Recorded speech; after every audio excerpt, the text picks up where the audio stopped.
ओम शांति। माया का रहस्य जो दिखता है वह सत्य नहीं। देखिए, हम जिन चीज़ों के पीछे भागते रहते हैं, जिन्हें पाने के लिए दिन रात मेहनत करते हैं, जिनके बिना हम खुद को अधूरा समझते हैं, असल में वो सिर्फ एक आँखों का भ्रम है। लेकिन क्या आपने कभी ठहर कर सोचा है, वास्तव में इन सब की कीमत एक धूल के कण जितनी भी नहीं है। ये माया है, जो है नहीं लेकिन दिखती है, जो छूती नहीं लेकिन महसूस होती है, जो हमें हमारे सत्य से दूर एक झूठी दुनिया में उलझा देती है। हम सोचते हैं कि एक दिन सब कुछ मिल जाएगा, थोड़ा और पैसा, थोड़ा और सम्मान, थोड़ी और मोहब्बत, लेकिन वह एक दिन कभी आता ही नहीं है। क्योंकि माया की सबसे बड़ी चाल ही यही है कि वह हमें कभी भी पूर्ण नहीं होने देती है। आज हम इस माया के उस पर्दे को हटाने की कोशिश करेंगे जो हमारे और हमारी सच्ची पहचान के बीच खड़ा है। तो चलिए शुरुआत करते हैं इस रहस्य की यात्रा की। तो आप तैयार हो जाइए एक ऐसी आध्यात्मिक और बौद्धिक यात्रा के लिए जो आपके दृष्टिकोण को बदल सकती है। देखिए, सबसे पहली बात, माया क्या है? उपनिषदों में कहा गया है, माया तुम प्रकृति विलिसितम ब्रह्म स्वरूपम मस्त।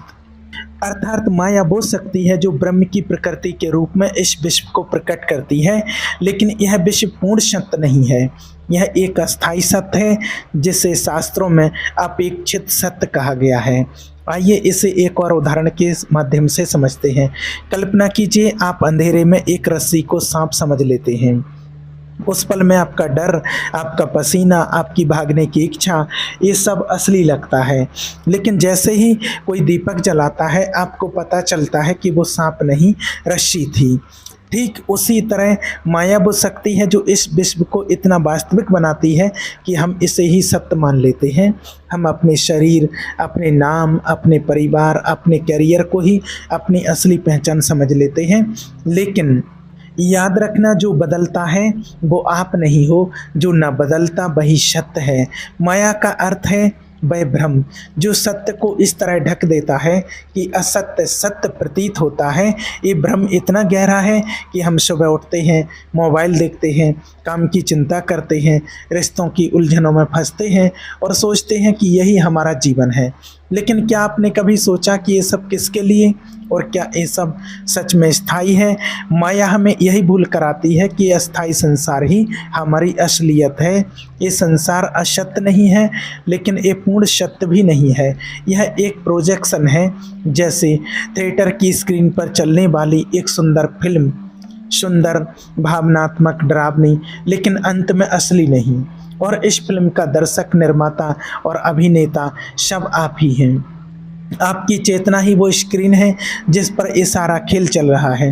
लेकिन सवाल ये है, क्या हम इस स्क्रीन के पीछे की सच्चाई को देख सकते हैं? क्या हम उस दीपक को जला सकते हैं जो माया के भ्रम को तोड़े? दूसरा, माया का भ्रम और हमारा जीवन, the illusion of Maya and over life. देखिए, अब हम माया के उस पहलू को समझेंगे जो हमारे रोज़मर्रा के जीवन को प्रभावित करता है। क्या आपने कभी सपना देखा है जो इतना वास्तविक लगा हो कि जागने के बाद भी कुछ पल के लिए आपको यकीन ना हो कि वो सपना था? माया उसी सपने की तरह है, लेकिन ये इतना गहरा और जटिल है कि हम इसे ही अपनी पूरी ज़िंदगी मान लेते हैं। हम सुबह उठते हैं, अपने मोबाइल की स्क्रीन में खो जाते हैं, काम की भागदौड़ में लग जाते हैं, रिश्तों की चिंता करते हैं और दिन के अंत में थक कर सो जाते हैं। लेकिन क्या आपने कभी रुककर सोचा कि यह सब किसके लिए है? हम पैसे कमाते हैं, स्टेटस बनाते हैं, रिश्तों को संभालते हैं, लेकिन जैसे ही एक इच्छा पूरी होती है, दूसरी खड़ी हो जाती है। शास्त्र इसे तृष्णा कहते हैं ना। याद रखना, इच्छा कभी बूढ़ी नहीं होती है, बूढ़ा तो इंसान हो जाता है। माया की सबसे बड़ी चाल यही है कि वह हमें यकीन दिला देती है कि हम यही शरीर हैं, यही मन है, यही नाम है और पहचान है। और जब हम इस पहचान से जुड़ जाते हैं, तब शुरू होता है लालच, डर, तुलना, ईर्ष्या और अंतहीन इच्छाओं का खेल। हम सोचते हैं बस थोड़ा और पैसा हो जाए, बस वह रिश्ता मिल जाए, बस थोड़ी और इज्जत मिल जाए तो सब ठीक हो जाएगा। लेकिन क्या यह सच में कभी पूरा होता है? नहीं, क्योंकि माया का जाल ऐसा है कि यह हमें हमेशा अधूरा रहने का एहसास दिलाता है। यह भ्रम हमें बार बार जन्म और मृत्यु के चक्र में बांधे रखता है। हमारी हर इच्छा, हर आसक्ति, हर डर हमें इस चक्र में और गहराई से फंसाता है। लेकिन क्या यह सब सच में हमारी इच्छाएं हैं अपनी, या ये समाज, टीवी, इंस्टाग्राम और दूसरों की राय ने हमारे मन में डाल दी है? क्या हमारा जीवन वाकई हमारा है, या माया का रचा हुआ एक कुशल प्रोग्राम है जिसमें हम खुद को स्वतंत्र समझते हैं लेकिन असल में एक कैदी हैं? तीसरा, माया और आधुनिक विज्ञान, माया एंड मॉडर्न साइंस।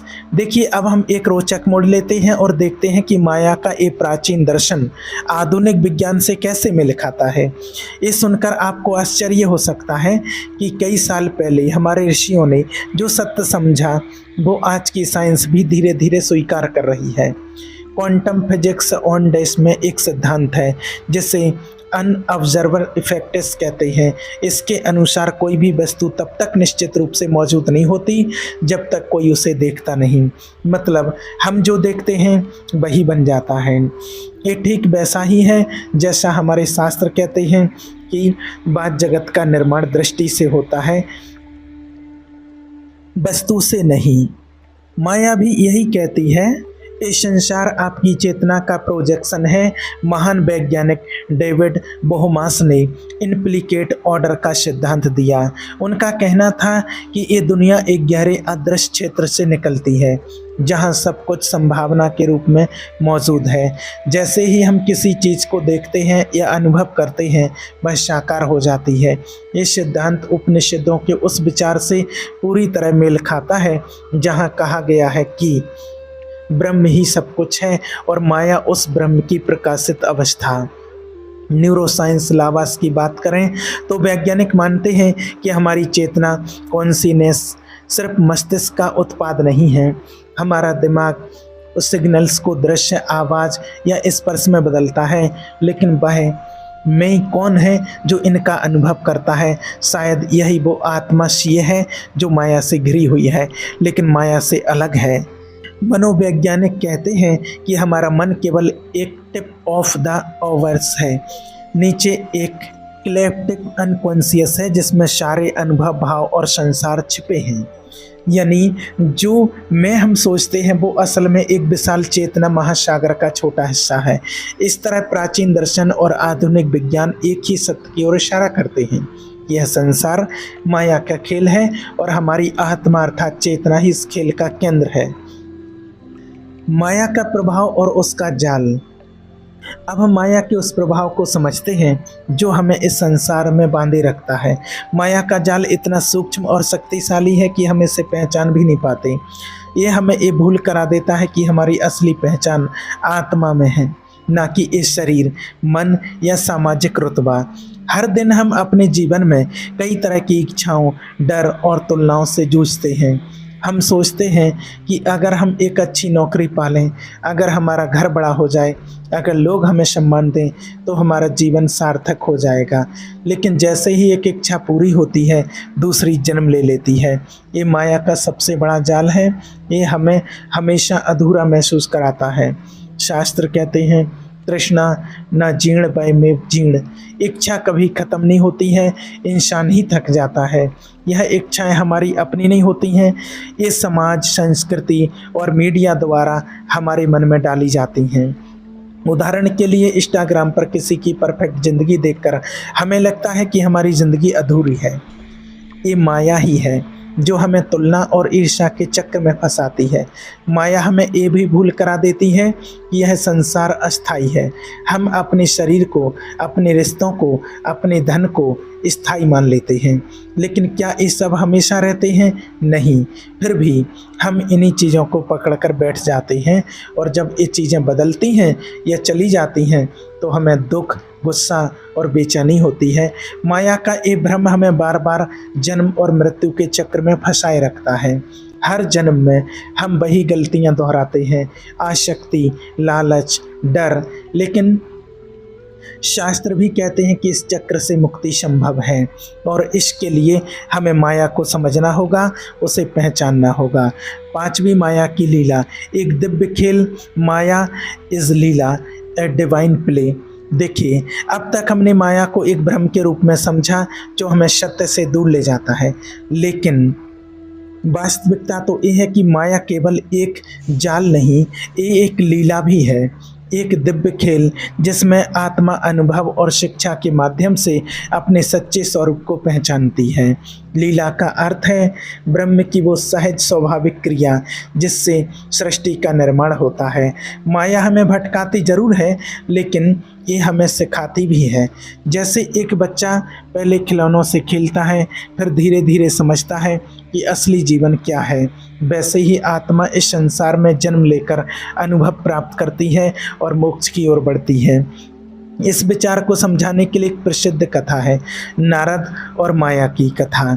नारद मुनि जो भगवान श्री कृष्ण के परम भक्त थे, एक बार गर्व से कहते हैं, मुझे माया प्रभावित नहीं कर सकती, मैं तो हर समय आपके नाम का जप करता हूँ। श्री कृष्ण मुस्कुराते हैं और कहते हैं, नारद मुझे प्यास लगी है, क्या तुम मेरे लिए पानी ला सकते हो? नारद निकल पड़ते हैं। रास्ते में एक गांव में वो पानी मांगने जाते हैं और एक सुंदर युवती को देखकर सब कुछ भूल जाते हैं।